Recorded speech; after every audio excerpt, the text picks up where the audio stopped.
Kretanje kazaljke sata proučavali smo u okviru kinematike, kod kružnog kretanja. Sećate se da smo tada posmatrali vrh kazaljke koja pokazuje kretanje uvek u istom smeru, otuda smer kazaljke na satu. I vrh kazaljke vrši ravnomerno kružno kretanje, kao i sve tačke kazaljke. To je jedna vrsta periodičnog kretanja. Dakle, posle 60 sekundi vrh kazaljke pokazuje istu tačku na brojčaniku.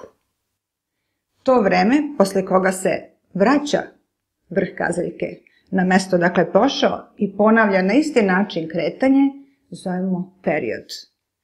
Znači, u slučaju sekunde kazaljke, to je 60 sekundi. Period smo označili tada sa T. Broj obrtaja u jedinici vremena, frekvencija ni, a kružna frekvencija bila je u vezi sa linijskom frekvencijom ni preko formule 2π ni. Tada smo govorili još više o periodičnom kretanju, radili primere, povezivali put, brzinu, ugaonu brzinu koju sada zovemo i kružna frekvencija. Međutim, postoji i još jedna vrsta periodičnog kretanja, da vidimo po čemu se razlikuje u odnosu na ovo kojeg smo sad posmatrali na satu. To je recimo kretanje ovakvog jednog klatna, kuglice na kraju dugačkog kanapa.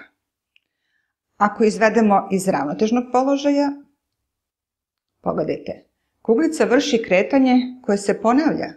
Dakle, ako uočite ovaj položaj, ona se vrati posle u taj i ponavlja svoje kretanje, ali za razliku